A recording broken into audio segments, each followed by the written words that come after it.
You can count when you're happy. 1, 2, 3, 4. You can count when you're sad. 1, 2, 3, 4, 5. Or count when you're frightened. 1, 2, 3, 4, 5, 6. Count when you're mad. 1, 2, 3, 4, 5, 6, 7, 8, 9. Counting is wonderful. Counting is marvelous. Counting's terrific and how. The episode opens with Clark and his class on a geology scavenger hunt. Clark and Pete only have 2 rocks left to find, and one of them is, you guessed it, meteor rock. I love how smiley Clark is here, like it never occurs to him when he gets that last rock he might have to explain to Pete why his hand's all green and veiny. And then he runs into Lana, who's, of course, wearing her necklace so it can figure into the plot later, and Clark's hand goes all green and veiny anyway. If I'd been Clark, I'd have walked Lana up to the teacher, pointed at her necklace, and said, "Does this count?" Mr. Summers is a total stick-in-the-mud high school science teacher who seems to hate everything, especially his kid. He's always pressuring his son and telling him he's not good enough.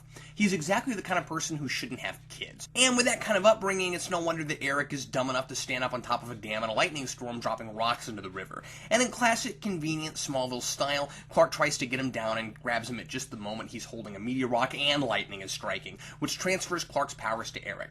The only thing that could have possibly made this situation more ridiculous would have been if Eric were wearing a white robe with a beard and holding a cane. And now we enter the land of a gazillion subplots.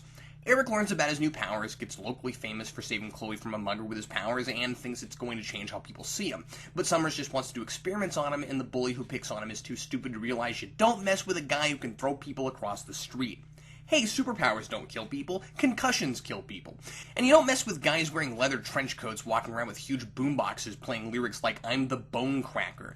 I mean, that's tough. I got superpowers and I'm gonna take advantage of it by causing noise pollution and disturbing the peace. Who's gonna stop me?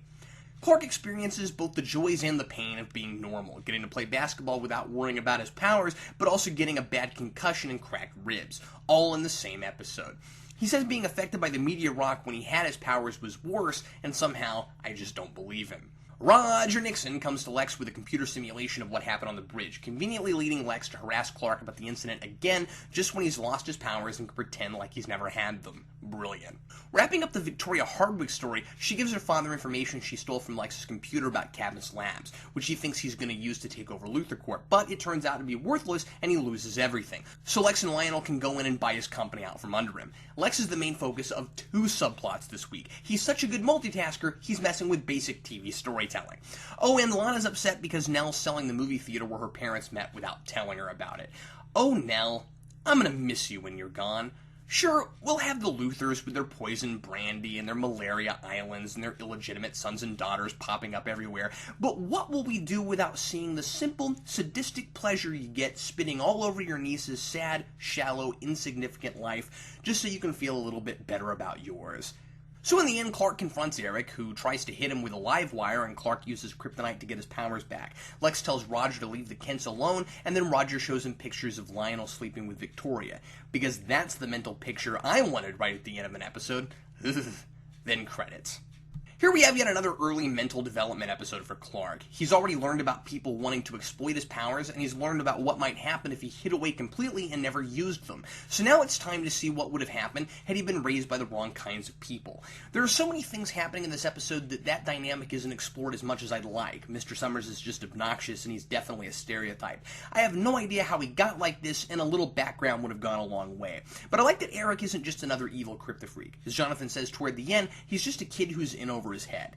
He has no parental guidance, as his father just wants to exploit his powers for professional gain, so he's left to his own devices. This gives us yet another good character-defining example of why Clark's relationship with his parents works. We see a stark contrast in how each family treats their son both before and after the transfer. When Clark had powers, his father encouraged him, gave him responsibilities, helped him grow as an independent person, whereas Eric's father gives him no freedom, talks down to him, and treats him like he's nothing. And we can infer from the fact that he tries to hit him when he has powers later that he's also abusive, and I like that that's handled in a subtle way. After Clark loses his powers, his father helps him adjust and to see the positives, whereas Eric's father sees his son as a piece of property, and then contrast the mothers. Martha and Jonathan make decisions together, whereas Mrs. Summers defers to her husband on everything, and she's constantly reserved and nervous. A great performance from Shawn Ashmore, Iceman from X-Men, who brings a lot more to this role than what was probably in the script. Oh, and I wonder if it's just coincidence that only a year after X-Men came out, his last name is the leader of the X-Men and his first name is that of the film's villain. Anyway, Ashmore plays Eric as a very confused, conflicted, and timid teenager, making him pretty sympathetic for a Kryptofreak. This is not the kind of kid you want to have superpowers. Kryptofreaks are often done backwards from this. The power changes the person, taking away any personality he or she had, and just turning that person into a physical menace, a monster. But here, he's scary because the power doesn't change him. This really is what I'd imagine a kid like Eric might do if he got powers. He's the same before and after. Just look at how silly he's dressing and carrying around a boombox, trying to act macho. He's got all these powers and he's still obviously unsure of himself. That's what makes him so dangerous.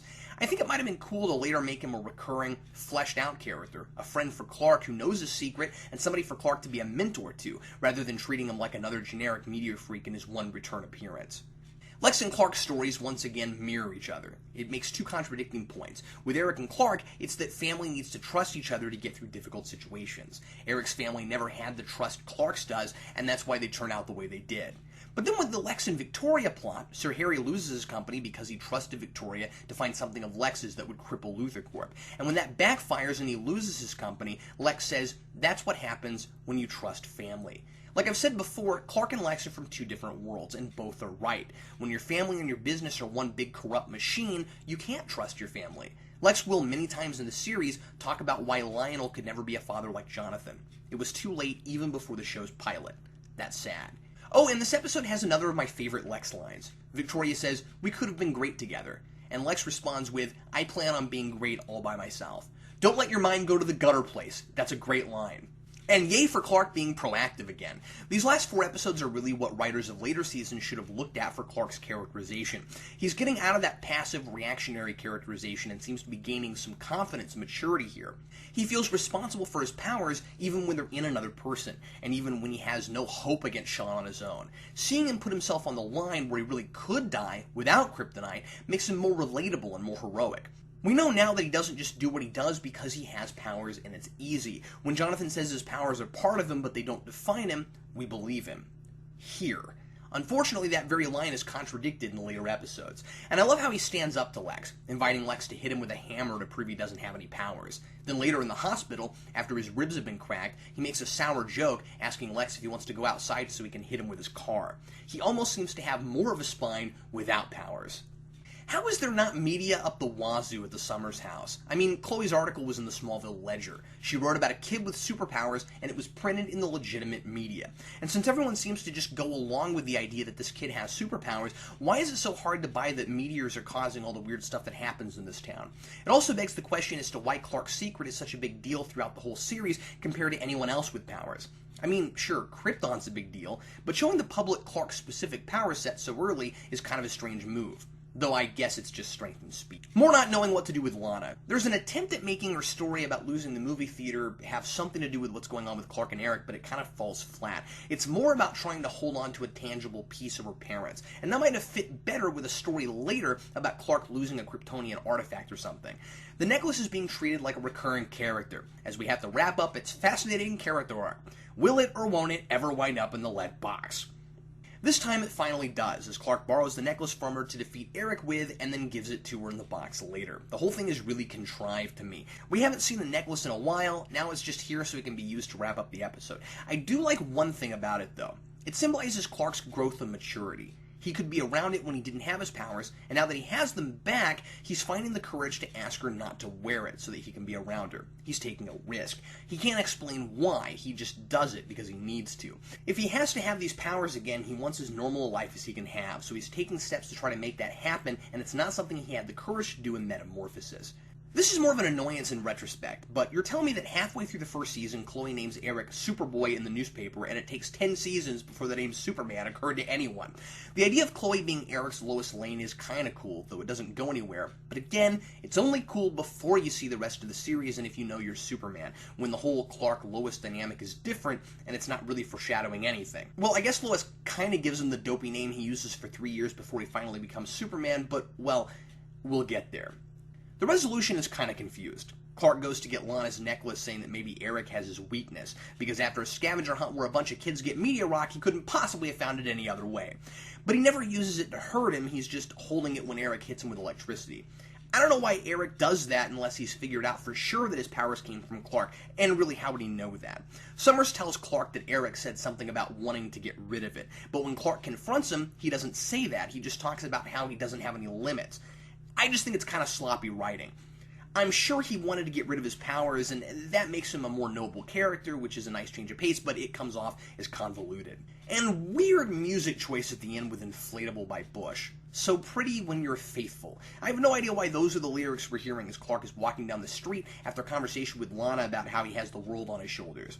Sure, we're reminded of the love triangle in that scene, just in case we forgot about it, but it has nothing to do with the rest of the episode, so making a big deal out of Lana being faithful is kinda awkward. And just one question to ask Drell when I get to heaven this time, is the ground out by the dam made of lead? If the meteor rocks are close enough to the surface that you can dig them up with a trowel, why isn't Clark getting queasy just walking around out there? And now let's go to the scoreboard. We've got one Kryptofreak this week with Eric Summers. He gets his powers through a really lucky lightning kryptonite cocktail, and his villain motivation is, no, really, superpowers make me cool. We've got 3 instances of Clark being affected by kryptonite, one with Lana's necklace in the teaser, then when he gets electrocuted on the bridge, and after he gets his powers back with the kryptonite he's holding from transfer. We've got 1 instance of Clark losing his powers. That's a new category I'm going to start counting this week. We've got 1 person walking away from a conversation angry. That's Clark when Lex confronts him about what happened on the bridge out on the farm. We've got at least 3 car crashes, one being rolled around by Eric at school, and then the one on his lawn, and the one through the roof of his house. And I'm going to give Leech a 3.5 out of 4, another episode where I really do like Clark, and there's a lot going on here that all mostly fits thematically together in interesting ways. The situation with the transference is really contrived, but this is Smallville. This is nothing compared to what happens later. Was there an item I missed in any category? Send me a personal message on Geekvolution on YouTube, and I'll be sure to add it to the count. I'm Captain Logan, and consider this episode counted.